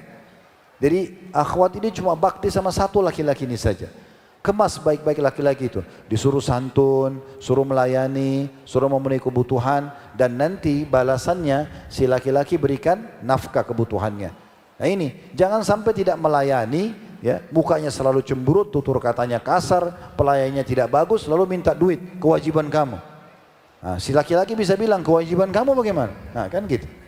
Jadi jangan ditunggangi, bertakwa kepada Allah Subhanahu wa taala. Dan ingat, kewajiban suami nafkah, 5 hal ini, makanan, minuman, pakaian, tempat tinggal, transportasi semampu suami. Lebih daripada ini tidak ada kewajiban. Ya. Jadi boleh saja kita menentukan nafkah itu sesuai dengan kebutuhan sang istri. Tapi di sini kita perlu tahu bahwasanya perempuan memiliki hak nafkah dan itu harta. Ya kan gitu. Kemudian selanjutnya nafkah buat anak, ini yang poin ke-14. Nafkah buat anak. Anak juga wajib kita nafkahi. Sebagaimana potongan ayat Al-Quran dalam surah Al-Baqarah ayat 223. Wa alal mauludi lahu rizquhunna wa kiswatuna bil ma'ruf. Dan kewajiban bagi ayah memberikan makan dan pakaian kepada si anak dan juga kepada ibunya secara ma'ruf. Ya, kita wajib memberikan nafkah. Anak laki-laki sampai dia balik, anak perempuan sampai dia menikah. Ya. Bahkan kata Nabi SAW, ya kepada, kalau pernah dengar Bashir, ya, ini ayahnya Nu'man. Nu'man ibn Bashir, dua-duanya sahabat. Kebetulan Bashir ini punya kemampuan harta, tapi di antara semua anaknya ada satu anak namanya Nu'man. Nu'man ibn Bashir masyhur, sahabat Nabi yang mulia. Nu'man ini sangat bakti sama ayahnya. Maka Bashir datang kepada Nabi SAW lalu berkata begini, ya Rasulullah, saya ingin memberikan Nu'man lebih harta. Saya minta anda jadi saksi, gitu kan? Kata Nabi SAW, kau samakan enggak semua anakmu? Bashir, sama enggak kau kasih nanti? Dia bilang enggak ya Rasul. Kata Nabi SAW, kalau gitu saya enggak mau jadi saksi. Lalu kata Nabi SAW, tanya kembali Bashir, kau mau enggak anakmu berbakti semuanya sama, standarnya semua sama, semua bakti sama kamu? Kata Bashir, iya. Kata Nabi SAW, kalau gitu adillah pada mereka dalam pemberian. Kita berikan anak ini 10.000 rupiah, semua dapat 10.000. Kecuali dalam warisan. Kalau warisan beda. Lidzakari mithlul hadzil unthayain. Laki-laki dapat 2, perempuan dapat 1 kalau warisan. Kenapa? Karena ada alasannya. Perempuan sebelum nikah, ayahnya punya kewajiban menafkahi sampai dia menikah. Kalau dia sudah menikah, suaminya nafkahi. Jadi dalam 2 keadaan semuanya aman. Laki-laki kewajibannya hanya sampai balik. Setelah itu pun dia harus membiayai nanti istrinya, anaknya sekian. Makanya dapat warisan 2 kali lipat. Ada alasan syar'i. Perlu difahami supaya bisa dijawab kalau ada orang lemparkan syubhat. Mana keadilan Islam? Katanya laki-laki dapat 2 warisan. Dia tidak faham. Islam punya peraturan. Tapi kalau dalam pemberian, hibah, wajib sama. Gak boleh beda. Ya. Makanya kata Nabi SAW, kalau boleh dilebihkan, aku akan lebihkan anak perempuan. Tapi tidak boleh. Sama diberikan. Yang ke-15, persahabatan dengan harta. Tidak akan pernah langgeng persahabatan selama kendaraannya bakhil. Dan akan selalu langgeng persahabatan kalau kendaraannya royal, suka memberi, traktir teman, berikan dia hadiah, loyal itu pasti. Gini loh kaidahnya, royalitas, suka memberi mendatangkan loyalitas, kepedulian. Tidak mungkin loyal datang tanpa royal, nggak mungkin, mimpi. Antum mau orang hormatin antum, datang dekat, tapi antum nggak royal sama dia, nggak mungkin. Benar nggak? Cuma 3 orang yang ngangguk, yang lain tidak. Allahu a'lam. Mana orang Gresik ini? Masih sadar gak ini? Nggak lapar ya? Ini soalnya taklimnya tabligh makan siang soalnya. Jadi teman-teman, kalau mau orang lain loyal sama kita, mau istri sayang, istri bakti, istri segala macam, royal. Mau suami sayang segala macam, istri juga harus royal. Istri pun boleh memberikan pada suaminya walaupun bukan kewajiban. Pernah dengar Zainab radhiyallahu anha, istrinya Abdullah bin Mas'ud. Zainab orang kaya raya, nikah sama Abdullah bin Mas'ud. Abdullah bin Mas'ud orang miskin. Sampai pernah dia bilang dalam hadis sahih, hai suamiku, saya punya uang nih, saya mau keluarin. Coba tanyakan hukumnya ke Rasulullah. Kalau boleh dalam Islam saya berikan anda, saya berikan anda. Tidak usah saya berikan orang lain. Anda suami saya, lebih pantas saya kasih. Maka kata Abdullah bin Mas'ud, karena beliau laki-laki punya harga diri, jangan saya, kamu yang nanya. Kan tidak enak kalau saya yang tanya Nabi gitu kan. Ya Rasulullah, istri saya mau kasih saya duit, kan tidak enak. Kamu yang pergi tanya. Maka Zainab pergi menghadap ke Nabi SAW. Kebetulan di depan rumah Nabi ada satu Zainab lain, juga sama, orang Ansar, orang kaya, suaminya dia mau kasih sedekah. Boleh nggak? Tanyalah kepada Nabi SAW. Tentu panjang riwayat Bilal yang datang temuin, Nabi tanya Zainab siapa dan seterusnya. Tapi ringkas cerita pertanyaannya, boleh nggak kami kasih harta kami kepada suami kami? Kata Nabi SAW, jawab hai Bilal, suruh jawab kedua perempuan Zainab. Dua-dua namanya Zainab, kebetulan di depan pintu. Bilang sama mereka, kalau mereka lakukan, mereka akan dapat 2 pahala. Pahala sedekah dan pahala silaturahimnya. Kan gitu. Nah begitu juga dengan persahabatan. Selama antum selalu sama-sama saling mengejar pahala, siapa yang mentraktir lebih dulu, siapa yang memberikan hadiah, selalu begitu, maka akan aman. Kalau pernah dengar perkataan Abdullah bin Mas'ud radhiyallahu anhu pada saat ada orang datang mengatakan begini, saya ingin mencintai anda karena Allah, saya ingin jadi sahabat anda. Apa kata beliau? Kamu siap? Kamu sudah tahu syaratnya? Dia bilang apa syaratnya? Kata Abdullah bin Mas'ud, syaratnya kantongku adalah kantongmu, kantongmu adalah kantongku. Siap. Hartaku, hartamu, hartamu, hartaku. Ini persahabatan. Kata orang itu, saya belum siap. Kata Abdullah bin Mas'ud, kalau gitu cari orang lain. Iya. Gak bisa. Royalitas akan datangkan loyalitas. Loyal akan datang kalau mau loyal tanpa royal mimpi. Gak bakalan. Rumah tangga akan langgeng, persahabatan akan langgeng, para bisa akan langgeng, baik, semua tetangga akan baik, semua baik ini karena royalitasnya. Dan itu ada hubungannya sama harta. Abdullah bin Umar mengatakan radhiyallahu anhu, laqad ra'ayna ma wa mar rajulul muslimu bi ahaqqa bi dinarihi wa dirhamihi min akhihi muslim. Pernah Nabi SAW dalam hadis yang sahih, beliau menyuruh para sahabat kasih, sedekah, ayo keluarin dengan harta kalian. Ya kan? Sampai kata Abdullah bin Umar, kami sampai melihat seakan-akan sudah tidak ada lagi ya hak muslim ya dari dirham dan dinarnya melebihi dari saudaranya. Jadi apa yang kita punya ini sama saudara kita punya. Nah itu persahabatan. Orang itu biar tampan, biar cantik, biar punya wibawa, kalau bakhil dijauhi oleh orang. Orang itu mungkin biasa secara paras wajah, postur tubuh, tapi royal sekali, suka kasih orang, disukai sama orang. Makanya pernah ada satu suku di Madinah, meninggal kepala suku mereka, lalu ada satu diangkat jadi kepala suku.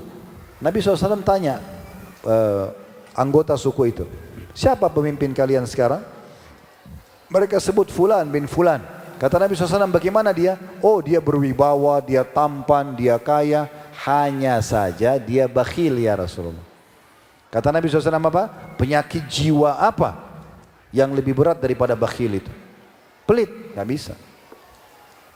Baik, yang ke-16, meraih pahala dari para fakir miskin dengan harta, ya, bersedekah pada mereka. Kata Nabi SAW, innama turzakuna li fuqaraikum, kalian diberikan rezeki justru karena orang-orang miskin kalian. Ini meraih pahala luar biasa. Kita kasih mereka makanan, kasih sembako misalnya, kemudian mereka makan dengan itu, ya, kita biayai misalnya per keluarga. Semua apa yang mereka lakukan di situ kita dapat pahalanya, karena kita meraih pahala dari mereka. Allah sebutkan salah satu potongan ayat ya. Tadi saya bilang teman-teman saya sarankan cuma kena melihat waktu saya nggak bisa bacain semua. Al-Baqarah surah nomor 2 ayat 261 sampai 274. Belasan ayat Allah berbicara tentang keutamaan sedekah dan tata caranya. Ya. Serta juga dengan balasannya tentu Allah kasih ya. Tapi diantaranya ayat 271, tadi saya bilang sampai 274 ya.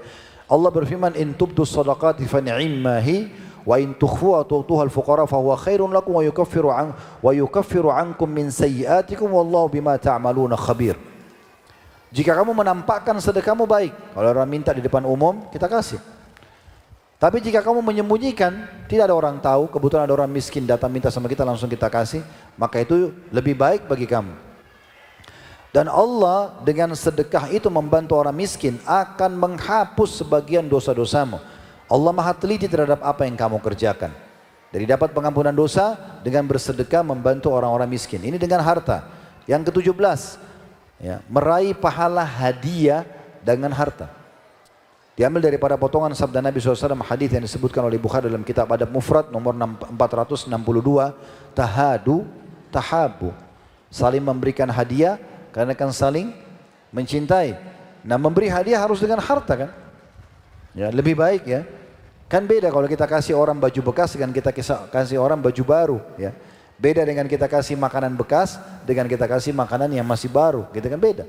Maka harta punya pengaruh besar situ untuk menjalankan sunnah Nabi SAW. Ya, ini dengan harta. Kemudian yang ke-18, cinta dengan harta. Cinta itu bisa sangat luar biasa datang dari harta. Tadi saya bilang itu, loyalitas akan datang dari royalitas. Setia istri antum itu kalau antum royal sama dia. Ya kan? Dia berpikir juga kalau cerai sama orang ini nanti yang saya nikahi lagi bakhil gak ini? Karena antum sudah royal, tapi kalau antum bakhil, begitu dia pisah sama antum lalu dia nikah sama laki-laki yang dermawan, alhamdulillah saya cerai sama yang awal gitu kan. Nah, begitu. Nah, ini cinta itu akan muncul, bisa diraih dengan harta. Dalilnya sama tadi, hadis yang disebutkan oleh Imam Bukhari dalam Adab Mufradnya di nomor 462. Tahadu tahabu. Saling memberikan hadiah karena akan saling mencintai. Di rumah tangga selalu, yang sudah berumah tangga sini, selalu perbaharui cinta antum dengan beri hadiah. Beri hadiah. Walaupun apa? Hadiah apa? Walaupun kecil, beri hadiah istri. Istri beri hadiah suami. Saling tukar hadiah. Itu penting sekali. Begitu juga dengan sahabat sama sahabatnya. Itu akan memunculkan cinta. Nabi sudah kasih kuncinya. Pendek sekali. Tahabu, tahadu, saling berikan hadiah. Efeknya, akibatnya adalah tahabu, karena akan saling mencintai. Jadi cinta akan muncul justru dengan harta itu, karena memberikan hadiah. Yang ke-19, keselamatan dengan harta. Ada beberapa keadaan teman-teman sekalian di mana kita butuh menyelamatkan diri kita dengan harta. Dibutuhkan harta di situ. Ada satu perumpamaan yang disebutkan oleh Nabi SAW dalam hadis riwayat Tirmidzi nomor 2790. Kisah tentang Nabi Yahya alaihissalam. Nabi Yahya pernah menasihatin kaumnya Bani Israel, wa amurukum bis sadaqah fa inna mathala dzalika kamathali rajulin asarahu al-adu fa'awthaqu yadahu ila unuki wa qaddamuhu liyadribu unuqahu faqala ana afdihi minkum bil qalili wal katsir fafada nafsu minhum. Kata Nabi Yahya alaihissalam, dan Nabi SAW nukil perkataan beliau ini dan menjadi juga bagian daripada hukum agama kita, karena Nabi SAW nukil. Kata beliau, aku perintahkan kalian untuk selalu bersedekah, karena perumpamaan orang yang bersedekah suka memberi dengan hartanya itu seperti orang yang ditawan oleh satu musuh, kemudian tangannya diikat di lehernya dan lehernya diletakkan di sebuah tempat untuk ditebas, dibunuh oleh musuh. Lalu dia mengatakan, saya tebus diri saya dengan harta saya sedikit ataupun banyak, dan terus saja dia memberi hartanya kepada musuh tersebut, negosiasi sampai lehernya selamat dari tebasan tersebut.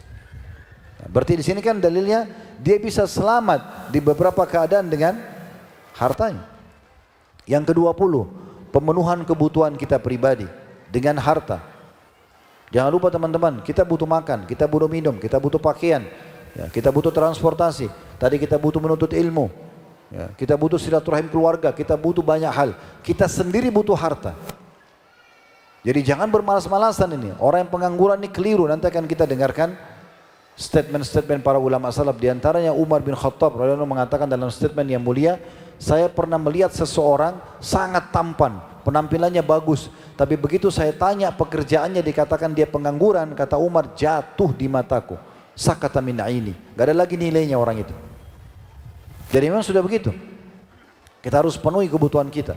Pernah dalam hadis Bukhari, ada seorang laki-laki datang mengatakan, ya Rasulullah, saya punya saya punya dirham. Siapa yang paling pantas saya keluarkan untuk dinar itu? Kata Nabi SAW, dirimu dulu. Pakai untuk kebutuhanmu. Kemudian dia mengatakan, saya punya lagi ya Rasulullah. Kata Nabi SAW, anakmu. Saya punya lagi ya Rasulullah. Istrimu. Saya punya lagi ya Rasulullah. Pembantumu. Saya punya lagi ya Rasulullah. Kata Nabi SAW, engkau lebih tahu setelah itu. Tapi kebutuhan buat diri kita sendiri. Dalam sebuah riwayat yang sahih, pernah Nabi SAW melihat ada orang dalam masjid, berantakan sekali penampilannya. Kelihatan kumuh sekali.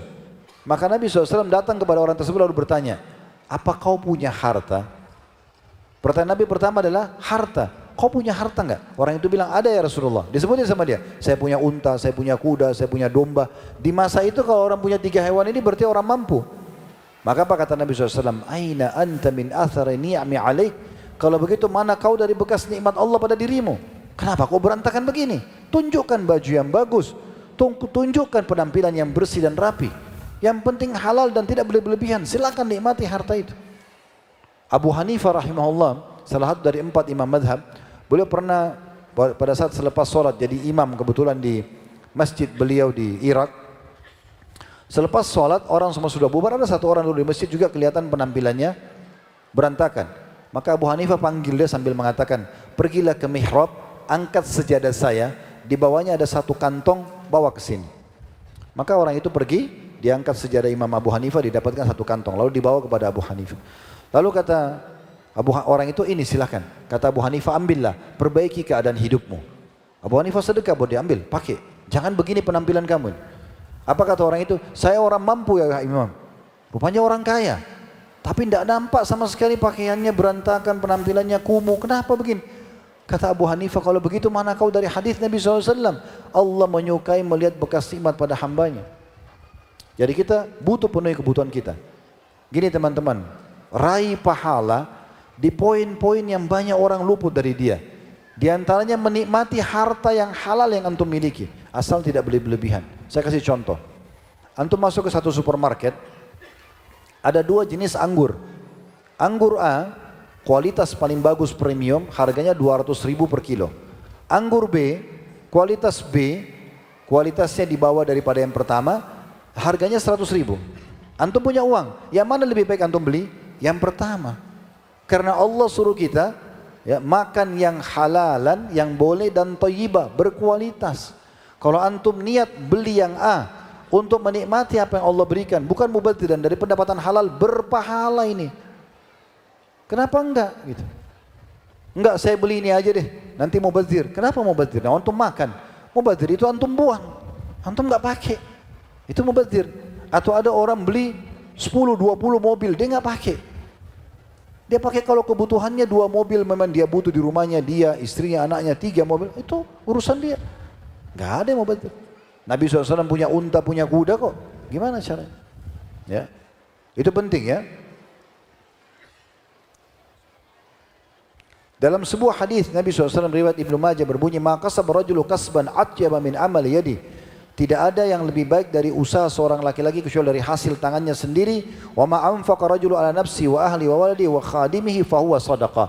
Dan apapun yang seseorang keluarkan buat kebutuhan dirinya, buat keluarganya, istrinya, buat anaknya dan buat pembantunya, kecuali akan jadi sedekah buat dia. Yang ke-21, sehat dan harta. Sangat erat hubungannya, ya. Orang yang sehat dengan harta. Biasanya orang kalau banyak hartanya, asal halal ya, hanya dia jaga makanan yang berkualitas, dia tinggal di lingkungan yang berkualitas ya, gitu kan, pakaiannya nyaman, keadaannya nyaman. Itu lebih dekat dengan kesehatan, gitu kan. Bukan kita katakan orang miskin berarti tidak sehat, enggak. Tapi ada erat sekali hubungannya antara sehat dengan harta. Benar gak? Hah? Iya, itu penting karena memang kita disuruh menjaga makanan yang halal dan thayyib. Tadi saya jadi penjelasan itu ya, halal dan berkualitas. Ini butuh harta. Berarti untuk sehat juga butuh harta. Beli vitamin, ya, beli madu, kan butuh harta beli itu. Dan kita tahu teman-teman sekalian, dalam maqasidus syar'iyyah, dalam ada poin-poin darurat yang harus diketahui dan harus dijaga oleh seorang muslim dan hukumnya wajib ya. Itu ada 5 kan? Yang pertama itu hifdzuddin, menjaga agama. Enggak boleh kita sengaja rusak agama kita. Ya. Kemudian yang kedua, hifdzun nafs, menjaga jiwa kita. Enggak boleh sengaja kita celakakan. Enggak boleh kita sengaja buat diri kita sakit, sudah tahu ini makanan basi dimakan misalnya. Kemudian hifdzul akal, menjaga kesehatan akal. Enggak boleh sengaja kayak orang minum khamar, narkotika, dia rusak akal dia, ya kan, otaknya. Kemudian wan nasl, keturunan, enggak boleh zina. Punya anak zina, jaga keturunan manusia. Dan wal mal, menjaga harta. Dan kalau ada orang meninggal karena membela hartanya, karena dirinya, keluarganya, maka dia meninggal mati syahid ya. Kemudian yang ke-22, pahala yang diraih dari sakit melalui harta. Maksudnya di sini yang saya ingin titik beratkan adalah kita bukan mau sakit, bukan. Tapi kalau kita sakit, kan kita butuh berobat ya. Benar gak? Nah, kita kan untuk berobat supaya keluar dari sakit itu kan butuh harta. Nah begitu juga kalau kita ingin meraih pahala dari orang-orang yang sakit dengan cara menjenguknya. Menjenguk orang sakit ada pahalanya kan? Hadits yang masyhur yang luar biasa. Yang kata Nabi SAW dalam hadis sahih, siapa yang menjenguk saudaranya di pagi hari, walaupun sesaat, maka Allah akan datangkan atau ya Allah akan datangkan 70.000 malaikat yang mendoakan dia sampai sore hari. Siapa yang menjenguk sore hari saudaranya muslim, walaupun sesaat, Allah akan datangkan malaikat yang mendoakan dia sampai besok pagi. Nah menjenguk orang sakit ini kan kita butuh transport, ya kita butuh membawakan hadiah kepada dia, ya ini butuh harta. Ya, dan cukup banyak keutamaan menjenguk orang sakit, teman-teman nanti bisa baca, itu tidak saya bahas lagi. Kemudian yang ke-23, sembuh dengan harta. Ini juga sama, Ya, karena Nabi SAW mengatakan dalam hadis yang sahih, tadawu ibadallah, berobatlah wahai hamba-hamba Allah, fa inna Allah Ta'ala la yadha' da'un illa wada'allahu da' ghaira da'in wahid al-haram. Berobatlah wahai hamba-hamba Allah, berobat butuh harta. Ya, tidak selamanya ada yang gratis, bahkan ada sebagian obat mungkin harus kita beli. Ya. Sesungguhnya Allah Ta'ala tidaklah menciptakan penyakit kecuali Allah ciptakan juga kesembuhan atau obatnya, kecuali satu penyakit, yaitu penyakit tua. Itu tidak bisa diobati. Semua penyakit akan ada obatnya. Ya. Ini tentu dinukil oleh An-Nawawi rahimahullah. Kemudian yang ke-24, surga yang merupakan balasan tertinggi nanti di akhirat, diraih dengan harta. Bisa dengan harta. Tadi sudah kita ceritakan kisah Utsman radhiyallahu anhu. Ya, sampai kata Nabi SAW waktu dia sudah sumbangkan 1000 ekor tunggangan perang, dia sudah beli sumur rumat. Kata Nabi SAW, tidak ada yang menghalangi Utsman untuk masuk ke surga setelah apa yang dia buat hari ini. Karena sedekahnya itu, harta. Ya, bisa beli surga. Dan Allah berfirman dalam surah At-Taubah, surah nomor 9 ayat 111. Perhatikan di sini bagaimana Allah jelas-jelas menyebutkan surga bisa diraih dengan harta. Innallaha ashtara minal mu'minina anfusahum wa amwalahum bi anna lahumul jannah. Sungguhnya Allah membeli dari orang-orang beriman diri mereka dan harta mereka untuk dibalas dengan surga. Ya. Kemudian Allah bilang, yuqatiluna fi sabilillahi fayaqtuluna wa yuqtalun. Mereka berperang di jalan Allah, mereka membunuh dan mereka terbunuh. Wa'dan alaihi haqqan fit Taurati wal Injili wal Quran. Itu sudah janji benar, ada dalam Taurat, dalam Injil dan juga dalam Al-Quran. Lalu Allah mengatakan, "Waman awfa bi ahdi minallah." Siapa yang lebih tepati janji daripada Allah, "Fastabshiru bi bai'ikum alladhi bay'atum bihi." Maka terimalah berita gembira dengan transaksi kalian itu. Jadi kita transaksi sedekah jalan Allah dapat surga gitu. Bergembiralah dengan transaksi kalian itu, wa dzalika huwal fawzul azim. Itu adalah kemenangan yang besar. Yang ke-25, nama baik, wibawa dengan harta. Ya. Ini penting sekali. Perhatikan, disebutkan dari Mausu'ah Ibnu Abi Dunya, sebuah athar di jilid 7 halaman 426, Mausu'ah Ibnu Abi Dunya, perkataan Qais bin Asim rahimahullah, seorang ulama yang masyhur di masanya. Beliau mengatakan pada saat menghadapi kematian, ya, annahu qala indal maut, ya baniyah. Dia kumpulkan anak lalu dia mengatakan, wahai anak-anakku. Ini wasiat seorang ulama yang faham agama kepada anak-anaknya pada saat dia mau meninggal. Alaikum bistina'al mal. Kalian wajib, beliau mengatakan, ya, untuk mencari harta itu. Beliau bilang itu wajib bekerja, cari harta, kumpulin yang banyak. Fa innahu mambahatul lil karim. Karena harta yang baik itu ya adalah kedudukan yang mulia. Wa yustagna bihi 'anil laim. Dan juga akan menyelamatkan ya dari keterhinaan. Dan akan menyelamatkan dari keterhinaan. Kemudian juga dinukil perkataan Sa'id bin Musayyib rahimahullah, pada saat beliau mau meninggal, beliau punya harta melimpah sekali. Tidak ada yang tidak kenal Sa'id bin Musayyib rahimahullah, seorang ulama yang masyhur, ulama yang sangat terkenal dengan ilmunya, bahkan jadi marji atau rujukannya para ulama di Irak di masa itu. Ya. Beliau punya harta melimpah sekali, dan pada saat beliau mau meninggal, beliau mengatakan begini, Allahumma innaka ta'lamu anni lam ajma'uha. Ya. Ya Allah, sungguhnya Engkau tahu aku tidak kumpulkan semua ini, tanda kutip ad-dunya, maksudnya harta dunia ini, illa li'asunu biha dini, kecuali untuk menguatkan agamaku, melindungi agamaku. Harta ini akan melindungi agama. Kemudian wa biha rahimi wa asilu biha rahimi, dan aku melanjutkan hubungan silaturahim dengan harta ini. Wa aquffu biha wajhi, dan aku jaga kemuliaan wajahku, tidak terhina dengan harta ini. Wa aqdi biha daini, aku membayar utang-utangku. La khaira fi man la yajma'ul mal liyakuffa bihi wajha. Lalu beliau nasihati orang di sekitarnya. Setelah baca doa ini, beliau mengatakan tidak akan dianggap seseorang punya kebaikan selama dia tidak kumpulkan harta untuk memuliakan nama baiknya. Wa yasilu bihi rahimah, dan dia lanjutkan hubungan silaturahimnya. Wa yaqdi bihi dainah, dan dia bayar utang-utangnya. Wa yasunu bihi dinah, dan dia juga memuliakan agamanya dengan harta itu. Nama baik dijaga. Kemudian juga yang ke-26, kedudukan dan harta. Ya. Dengan harta orang punya kedudukan, otomatis kan gitu. Dan kedudukan juga diraih dengan harta, kan gitu. Tapi kita bicara yang positif ya, yang benar gitu.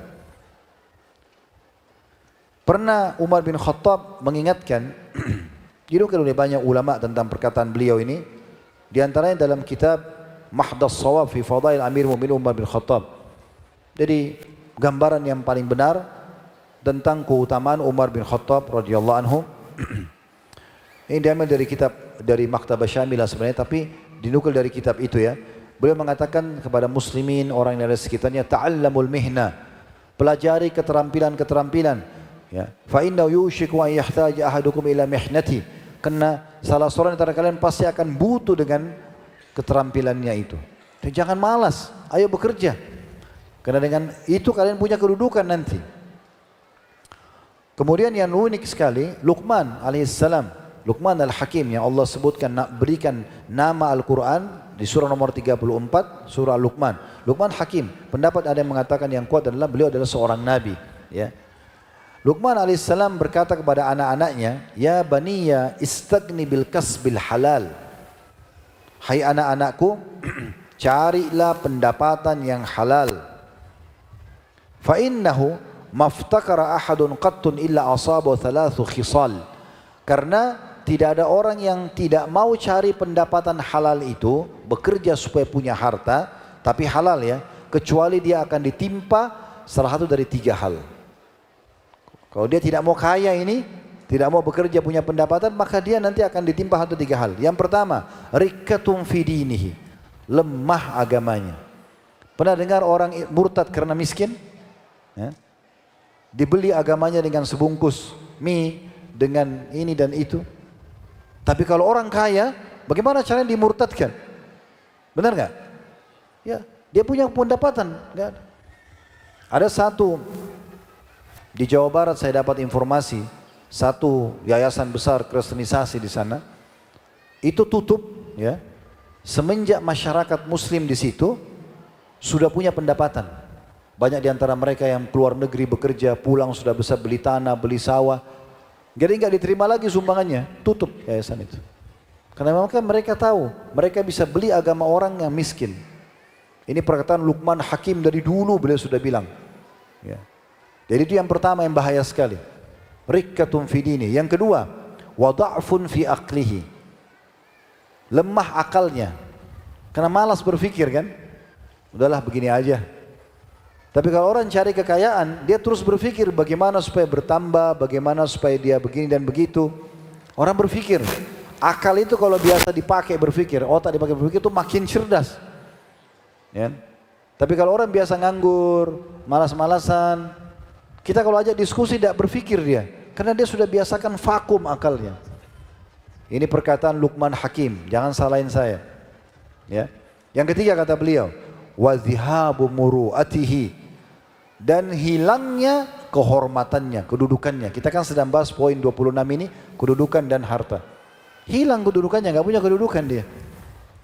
Mau tampan, mau cantik, tapi kalau susah secara materi, orang kalau biar biasa penampilannya, wajahnya biasa, tapi orang kaya raya, apalagi kalau dia baik, orang hormati.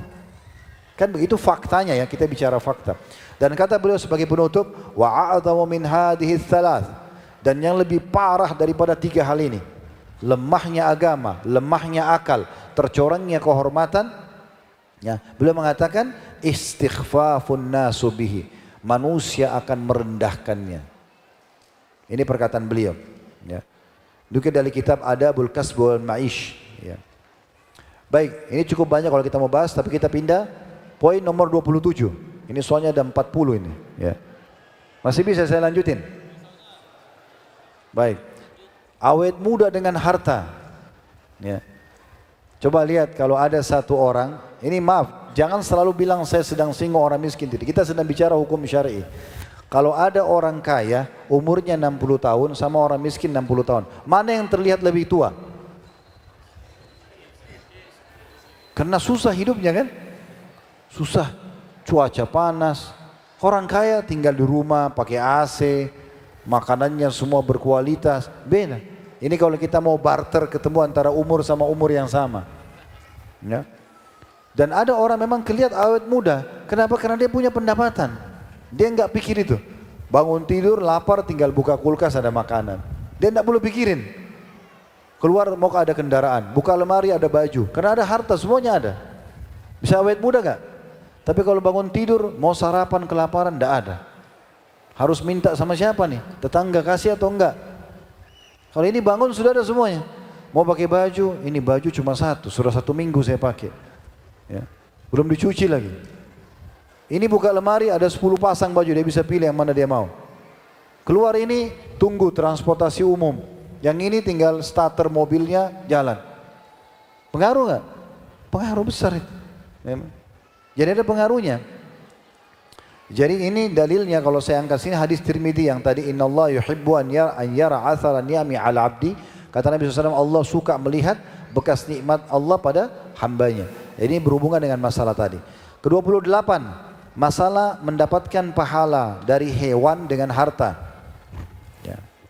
Dalilnya adalah hadis riwayat Bukhari dan juga Abu Daud dari hadis Abi Sa'id Al-Khudri radhiyallahu anhu bahwasanya Nabi SAW bersabda yushaku an yakuna khaira malil muslimi ghanamun yattabi'u biha sya'afal jibal wa mawaqi'al qatri yafirru bidinihi minal fitan. Artinya hampir datang masa, kata Nabi SAW, sebaik-baik harta seorang muslim adalah kambing yang dia gembalakan di puncak gunung serta tempat-tempat subur karena menjauhi berbagai fitnah yang mengganggu agamanya. Tapi Nabi SAW ada sebutkan tentang masalah hewan di sini. Pernah juga dengar hadis Bukhari ya, seseorang yang kehausan, dia turun di sumur, dia minum, kemudian dia keluar, dia dapat ada anjing yang kehausan mengulurkan lidahnya. Lalu dia bilang, anjing ini tertimpa haus yang telah menimpa saya. Lalu dia copot satu sepatunya, dia turun, dia isi air, lalu dia minumkan anjing tersebut. Ya, anjing ini padahal haram untuk dimakan, najis ya. Air liurnya kita harus cuci kalau dia tersentuh ke kita atau tersentuh ke piring kita misalnya. Tapi dengan dia haus diberi minum dapat pahala. Kata Nabi SAW, dengan perbuatan itu Allah maafkan kesalahannya. Riwayat yang lain, seorang pelacur Allah maafkan kesalahannya karena dia memberikan minum seekor anjing yang haus.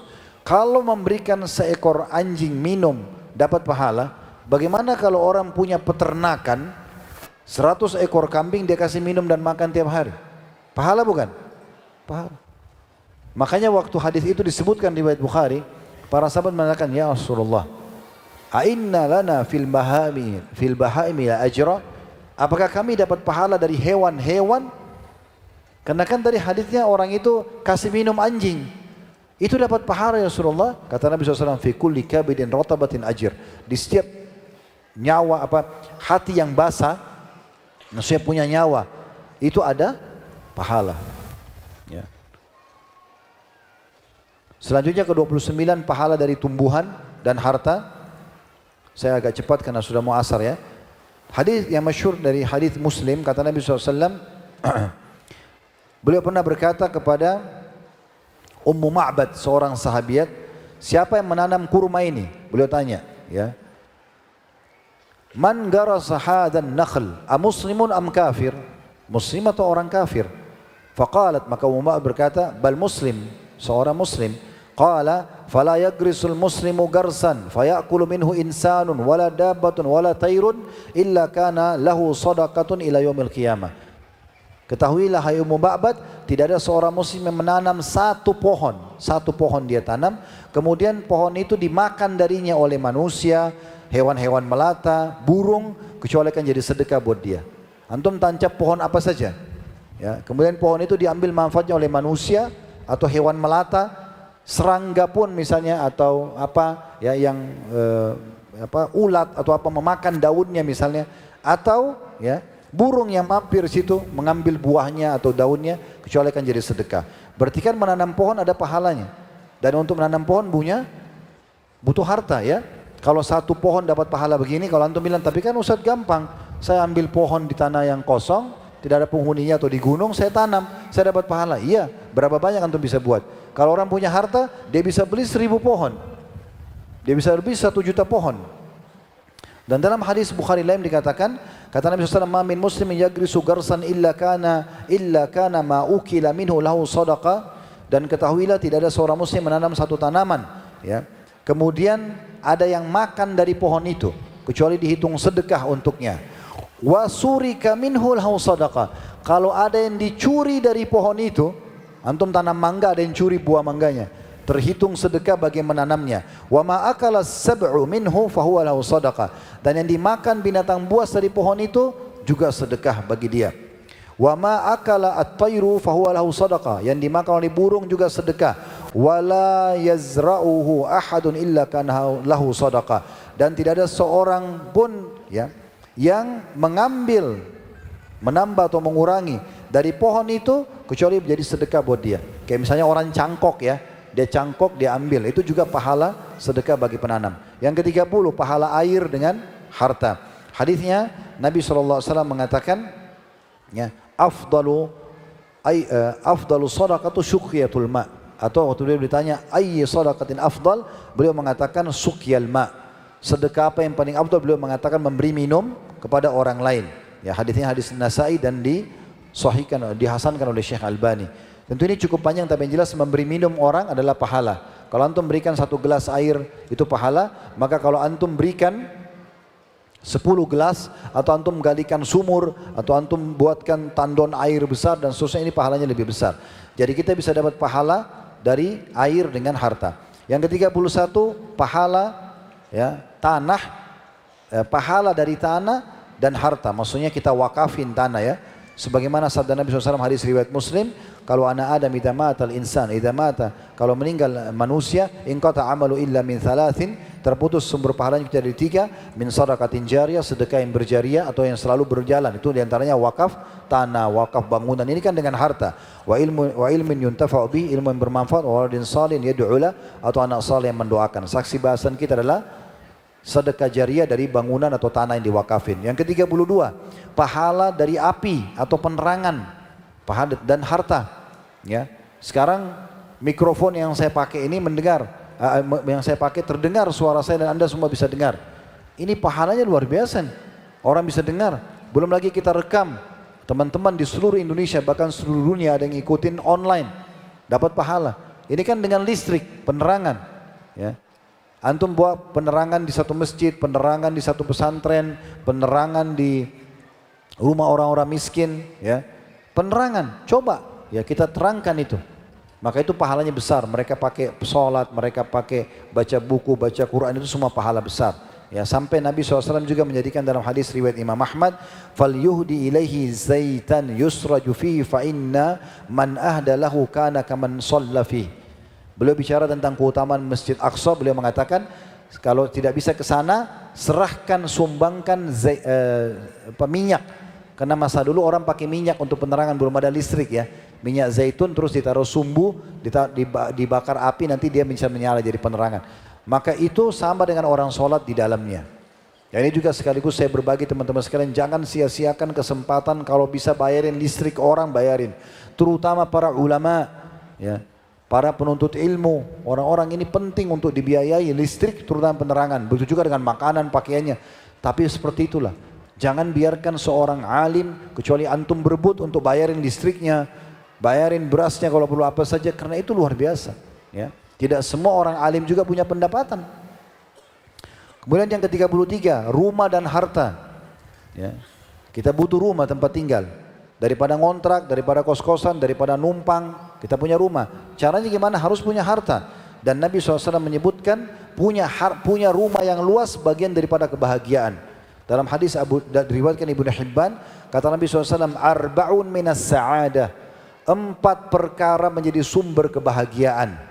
Ya, yang pertama, almar'atus salihah, istri yang salihah. Ya. Oleh karena itu jangan nikah sama yang tidak salihah. Itu jangan perempuan nikah sama laki-laki saleh. Ini harta termahal, sumber kebahagiaan. Yang kedua beliau mengatakan wal maskanul wasi', tempat tinggal yang luas. Harus butuh harta.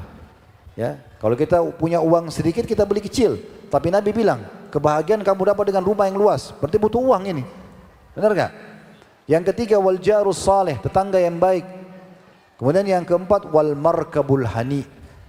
Ya, tunggangan yang nyaman. Kalau kita sekarang motor, mobil yang nyaman, pakai yang bagus. Itu butuh harta semuanya.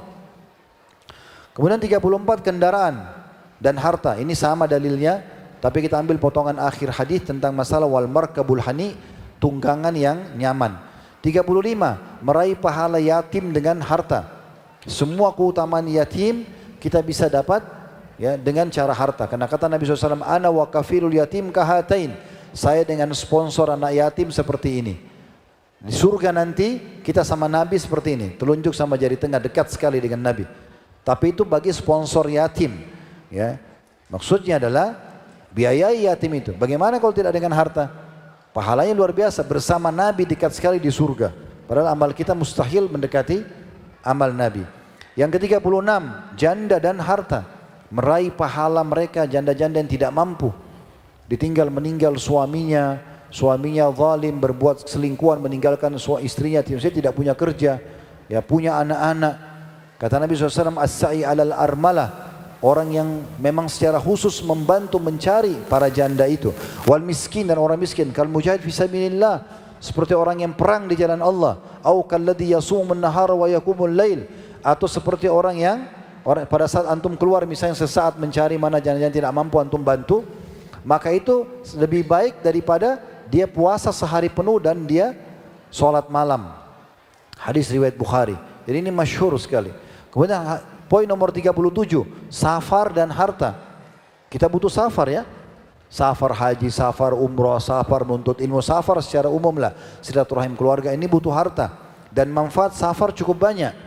Imam Syafi'i simpulkan di dalam syair beliau, dalam kitab Al-Mukhtasar ya, di halaman 19, Tagharrab anil awtani fi talabil ula. Mengasingkan atau berpindahlah kalian ke banyak negeri, safarlah untuk mencari kemuliaan. Karena jadi kenal tradisi orang, kita jadi kenal makanan orang, kita jadi punya banyak pengalaman gitu ya.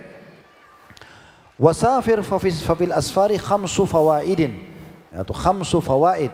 Safarlah kalian, karena dalam safar kalian akan dapat 5 manfaat. Tafriju hammin, menghilangkan sumpek atau sedih. Waktisabu ma'isyatin, mendapatkan sumber pendapatan.